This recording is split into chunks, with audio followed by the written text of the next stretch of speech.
Welcome to Animasked. In today's video, we're diving into personality disorders, looking at it through the lens of art and keeping things a bit light. And to take us deeper into this, I'll hand it over.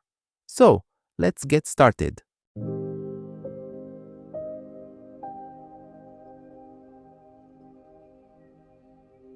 All right, let's be real. Personality disorders sounds super scary, right? Like you're fundamentally broken, a defective model. But what if I told you it's often more about how much you're messed up, not if you are? Yeah, the quantity of the weirdness, not just the flavor. So today we're diving headfirst into this whole personality disorder ocean. And forget the dusty, dry textbooks that make your eyes glaze over. We're going to talk about why some folks are, well, extra in ways that can turn life into a bit of a dumpster fire for them, and sometimes, let's be honest, for the people around them too. We'll definitely touch on what those old school brain dudes like Freud and Jung thought about it. Some of their ideas were wild, some kind of stick, but mostly this is about understanding the why behind these super intense patterns. And spoiler, it's not always some alien disease that beamed down from planet Zorg. Often it's just human stuff cranked up to 11. And hey, maybe we'll even figure out why society gets its knickers in such a twist about it all. Stick around. This is going to be interesting. Personality disorders. The big official instruction manual for shrinks, the DSM, it loves to categorize. It splits them into three main clusters. You got cluster A, the odd or eccentric squad, like your paranoid, schizoid, schizotypal folks. Then cluster B, the dramatic, emotional, or erratic crew, antisocial, borderline, histrionic, narcissistic. And finally, cluster C, the anxious or fearful bunch, avoidant, dependent, obsessive-compulsive. But honestly, while the labels help doctors chat amongst themselves, for us, understanding the label isn't the most important bit. It's how intense these patterns are, how much they mess with your job, your friends, your ability to just be. Like we all want to be liked, right? Normal. But when wanting to be liked is your entire operating system, and you'll steamroll anyone to get that admiration and maybe even get a kick out of making those who do love you suffer, that's when you're tipping into narcissistic territory. It's not just wanting to be loved, it's a desperate, sometimes destructive need, often because you didn't get the good stuff from your parents. And yeah, tons of normal people have a sprinkle of this, especially when they're young and feeling themselves. It's the intensity that makes it a disorder. Or take the paranoid vibe. Having a healthy suspicion is smart, keeps you from buying a bridge. But if you're convinced your neighbor is a secret agent plotting to steal your prize-winning petunias and every conversation feels like an interrogation where you gotta dominate because you're so damn suspicious and touchy, that's paranoid-ish, man. You're not just cautious, you're living in a spy thriller where everyone's a suspect. And the schizoid type? It's like they've got an emotional dimmer switch turned way, way down. Not really interested in people, the world, much of anything. Just total disinterest, except maybe for some super specific niche thing they study alone. It's a deep separation from their own feelings and from others. So why does someone's personality go so far off the rails? Well, Sigmund Freud, the granddaddy of psychoanalysis, he had a lot of thoughts. Big one, your childhood. Shocker, I know. He figured if things went sideways when you were a tiny human, like, say, potty training becomes World War III, hello, anal stage, you could get fixated. Basically, a part of you gets emotionally stuck in that phase. And that stuckness, Freud believed it could bloom into adult personality quirks or full-blown disorders. That anal stage drama could lead to someone being obsessively neat, controlling, and stubborn, classic OCPD traits, or the total opposite, a complete slob who can't organize a sock drawer. Then there's his famous id, ego, and superego model. Picture this. The id, your inner caveman, or maybe just a screaming toddler. It wants what it wants right now. Give me cookie. Don't care. Want. Pure pleasure principle. The superego, your inner critic, moral compass, internalized parent, or that annoying angel on your shoulder. Cookies are bad, rules, guilt, perfection. The ego, the poor sucker in the middle, the diplomat. Okay. Deep breaths. How about we satisfy the id's craving without ticking off the superego or reality too much? Freud thought if this internal balancing act gets totally out of whack, boom, psychopathology. If the id is running wild and the superego is weak or asleep at the wheel, you might see traits of antisocial personality disorder. I want it, I take it, consequences are for other people. Impulse control? What's that? Not a lot of moral breaks. On the flip side, an overbearing superego, you could end up a neurotic mess, riddled with guilt, feeling inferior and denying yourself any pleasure. And narcissism? Freud was all over that. He basically coined the term. He saw it as your libido, that psychic, sexual energy, getting all turned inward on yourself. Look at me, I am amazing.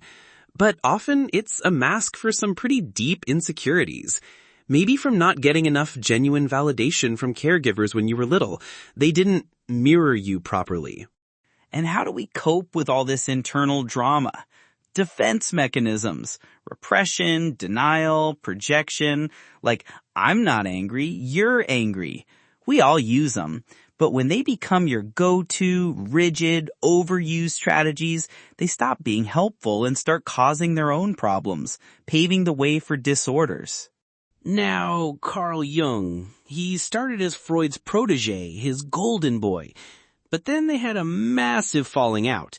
Jung agreed the unconscious was a BFD, big frickin' deal, but he was like, hold my Swiss chocolate, Sigmund, there's more to it. Jung expanded the unconscious. He said, yeah, there's a personal unconscious full of your own forgotten stuff, your complexes, those emotionally charged clusters of memories and feelings. But then he dropped the idea of the collective unconscious. This is like a deeper, inherited layer of the psyche common to all humans. It's filled with archetypes, universal patterns, primordial images. Think the hero, the shadow, all the dark stuff you disown. The anima animus, your inner feminine or masculine. The trickster. These pop up in myths, dreams, art, everywhere. So, for Jung, personality problems weren't just about your personal messed up childhood. It could be a fundamental disharmony with these universal patterns. Your shadow, for example. If you don't acknowledge and integrate those disowned parts of yourself, the selfishness, the aggression, maybe even hidden talents, it can fester and project outwards or cause self-sabotage. Maybe that's where some of that antisocial rebel without a cause energy comes from, or the impulsive, manipulative trickster vibe you see in some borderline traits. Narcissism, from a Jungian lens, could be an inflated hero archetype. I must be perfect, strive, achieve, leading to grandiosity and a denial of your own limits. Or maybe an over-identification with the persona, your social mask, leading to an alienation from your true self. Jung's big thing was individuation, this lifelong journey of becoming your whole authentic self, integrating all these conscious and unconscious bits. If that process gets blocked or distorted, if you're too one-sided, like all thinking and no feeling, or you can't face your shadow, then yeah, psychic imbalance happens. For Jung, symptoms, anxiety, depression, even disordered personality traits weren't just pathology. They were often signals, alarm bells from your psyche saying, hey, pay attention, something's out of whack here, you need to grow. It's like your soul's GPS trying to reroute you. Look, these old theories are fascinating, right? They give us frameworks, but what does it actually feel like on the ground? From what I've seen and, just living life, a lot of these personality struggles boil down to some pretty fundamental stuff. Fear, not feeling safe, and a desperate attempt to cope. That person who's super avoidant, the schizoid type who builds their house in the middle of nowhere just to avoid people, they're probably terrified. Deep down, they likely believe people will hurt them, often because, key figures in their early life, like parents, did hurt them. It's not rocket science. It's a wounded animal trying to protect itself. Or the person with obsessive-compulsive personality disorder traits, or even full-blown OCD, the one who's washing their hands raw or has to check the locks 50 times. They're often trying to symbolically scrub away something that feels dirty or dangerous from way back. And sadly, a lot of the time, that dirt is linked to early trauma, even abuse. And sometimes this anxiety twists into these horrific obsessions like, what if I'm secretly gay? Or what if I'm a pedophile? Even when their conscious mind is repulsed by the idea. It's their brain in a horrific feedback loop, trying to manage unbearable psychic pain. And don't even get me started on society. Oh boy, we're not exactly great at dealing with people who are different. Our whole system, especially in these modern times, values people for what they do, for how much they produce. You gotta work. You gotta be productive. If your brain is wired in a way that makes a typical 9-to-5 a living hell, you're often seen as lazy or difficult or just less. It's messed up. Think about that Einstein story. Some say he might have been on the autistic spectrum. Failed in school as a kid, but he was a frickin' genius who changed the world. We're so quick to judge different instead of wondering why it's different. Honestly, I think a huge chunk of our modern anxieties, this relentless push to achieve, to get more stuff, to be successful, it all comes down to one thing. We are terrified of dying. Deeply, existentially terrified. So we try to build these legacies, make all this money, get all these followers, like it'll somehow make us immortal. Religion tries to put a nice little band-aid on it too. Don't worry, you'll float away on a happy cloud. But what if we just faced it? What if we actually sat with the idea that we're not here forever? Maybe we wouldn't be so frantic. So, personality disorders. Man, they're complex. No easy answers. Whether you lean towards Freud's theories about your childhood wiring, Jung's ideas about archetypes and the journey to wholeness, or just the raw lived experience of feeling broken, scared, and misunderstood in a world that doesn't always get it. The labels, the clusters, they help doctors communicate. But the real story? It's usually about deeply ingrained patterns of thinking, feeling, and behaving, often forged in the fires of early experiences that make it incredibly hard to connect, to work, to trust, to just be okay in your own skin. The biggest takeaway I hope you get from this, it's not about being crazy or bad.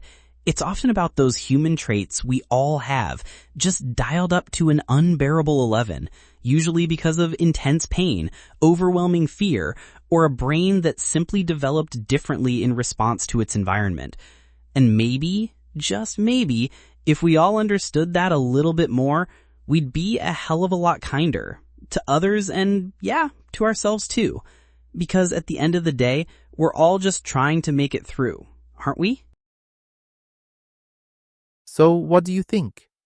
Share your thoughts in the comments below. Let's create a space for real understanding here and help each other. If you found value in this video, please give it a like and subscribe for more content that truly shape our lives. Thank you for joining me. See you next time.